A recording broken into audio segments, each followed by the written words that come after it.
Magandang hapon guys, magandang umaga saan sulok man ng mundo. Kayo po ay mga bayani, ang ating mga OFW. Keep safe po palagi guys. Anyway guys, today our topic is may ipapakita po ako sa inyo guys. Ito po ay sa China po. Isang video po na army po sa China na kung paano po sila gumagawa ng hakbang upang maprotektahan po ang kanilang bansa against enemy po. Ayan, paunoorin po natin guys. Ito na, ipapakita ko po sa inyo. Ayan, start. Yun, anti-aircraft artillery unit.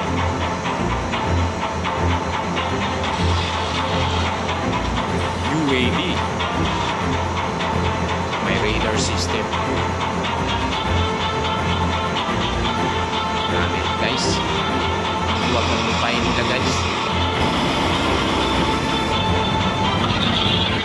Ayan guys, nalamang bahala.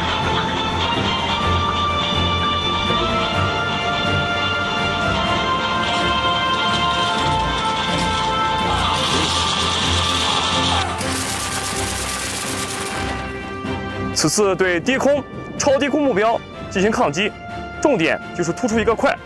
这不仅要求雷达能在有限时间内发现、识别目标，让射手掌握最佳射击时机，也对我们指挥员快速研判、定下决心提出了更高的要求。Ayan guys, hanggang dyan lang po yung video po. Yun po ang mga artillery unit po ng PLA. Meron na po ba ang Pilipinas ganun guys?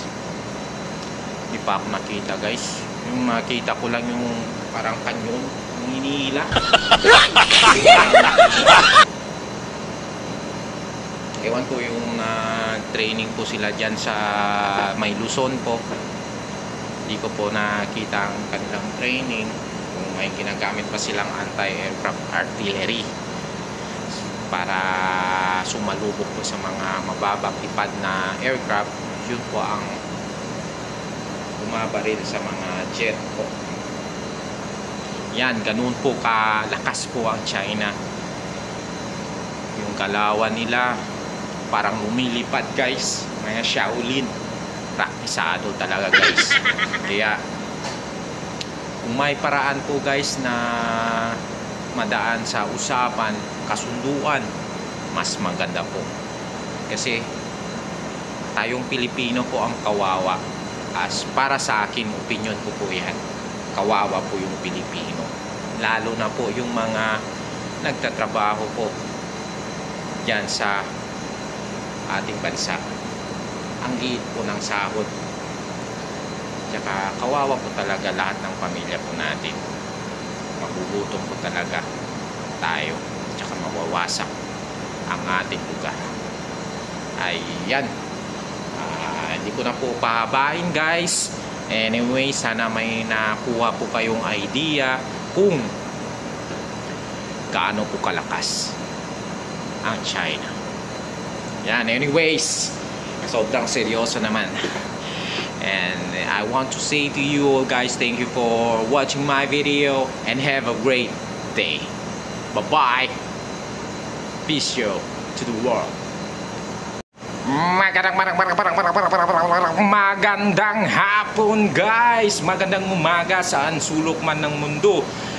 Kayo po ay mga bayani, ang ating mga OFW. Keep safe po palagi guys. Anyway guys, today our topic is may ipapakita po ako sa inyo guys. Ito po ay sa China po. Isang video po na army po sa China na kung paano po sila gumagawa ng hakbang upang maprotektahan po ang kanilang bansa against enemy po. Ayan.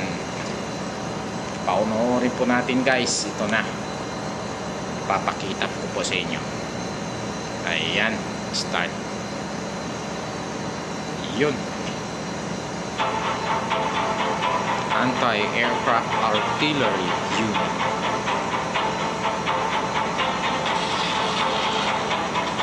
UAV. May radar system. Natin guys. Huwag ng lupain nila guys. Uwi mo yan guys. Malalaking pala.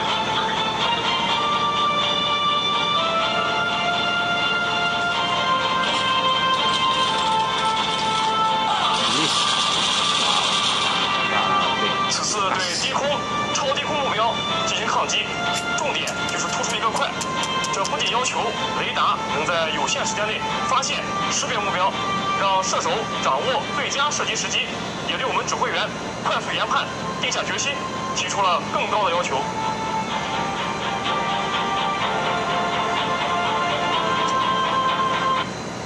Ayan guys, hanggang dyan lang po yung video po.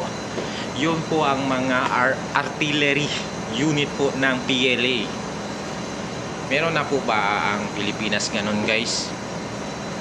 Di pa ako nakita guys. Yung makita ko lang yung parang kanyon, yung hinihila. Yun pa lang ang nakita ko. Ewan ko yung training po sila dyan sa may Luzon po. Hindi ko po nakita ang kanilang training. Kung may ginagamit pa silang anti-aircraft artillery para sumalubok po sa mga mababang tipad na aircraft. Yun po ang bumabaril sa mga jet po. Yan, ganun po kalakas po ang China. Yung kalawan nila parang lumilipad guys. Mga Shaolin, praktisado talaga guys. Kaya kung may paraan po guys na madaan sa usapan, kasunduan, mas maganda po. Kasi tayong Pilipino po ang kawawa. As para sa akin, opinion ko po yan, kawawa po yung Pilipino. Lalo na po yung mga nagtatrabaho po dyan sa ating bansa. Ang liit po ng sahod. Tsaka kawawa po talaga lahat ng pamilya po natin. Magugutom po talaga tayo. Tsaka mawawasak ang ating lugar. Ayan. Hindi ko na po pahabain guys.